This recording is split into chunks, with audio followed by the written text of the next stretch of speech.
Bonjour, je suis le docteur Bruno Duboche, je suis médecin psychiatre à Rennes et j'aurai le plaisir de vous rencontrer en mars à Toulouse pour aborder un sujet complexe qui est celui des troubles des conduites alimentaires et de la place des stratégies de l'hypnose dans l'abord de ces problématiques. En fait, si on reprend les problématiques des troubles des conduites alimentaires, elles sont malheureusement bien souvent décrites comme des maladies et rangées pour la grande majorité d'entre elles dans le registre de l'addiction. Mon expérience depuis une trentaine d'années avec ces patientes et ces patients qui souffrent de problématiques alimentaires m'a amené à mettre en place des stratégies thérapeutiques un peu différentes de ce qui est habituellement proposé dans ce genre de difficultés. Pour ma part, je pense, et ce que nous aborderons ensemble pendant ces 3 jours, que les troubles des conduites alimentaires sont avant tout des solutions et non des maladies, et que notre rôle de thérapeute est d'appréhender ces problématiques sous l'angle justement de 2 choses. La première, celle des processus qui sont à l'œuvre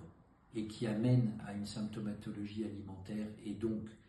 pour les patients et les patientes à, entre guillemets, utiliser cette solution pour répondre à des difficultés.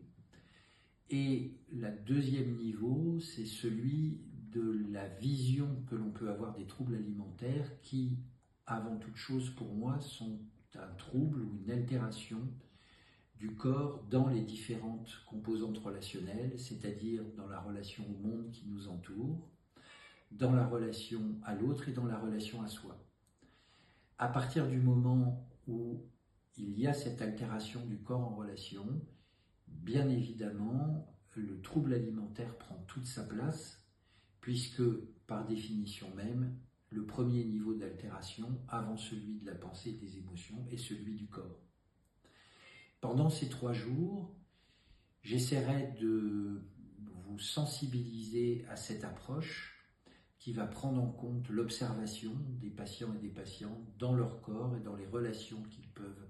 mettre en œuvre avec nous, certes, mais aussi avec leur monde relationnel, de la façon d'observer ces différentes composantes corporelles et aussi de pouvoir repérer des éléments de processus, c'est-à-dire les mouvements de vie qui amènent à un moment donné à se retrouver en difficulté, de façon à pouvoir proposer des stratégies dans lesquelles l'hypnose, comme vous le verrez, a toute sa place. Cette formation s'articulera autour, certes, de certains éléments théoriques, puisque cette approche est à ce jour encore alternative, et je développerai avec vous de nombreux exercices et de nombreuses expérimentations qui vous permettront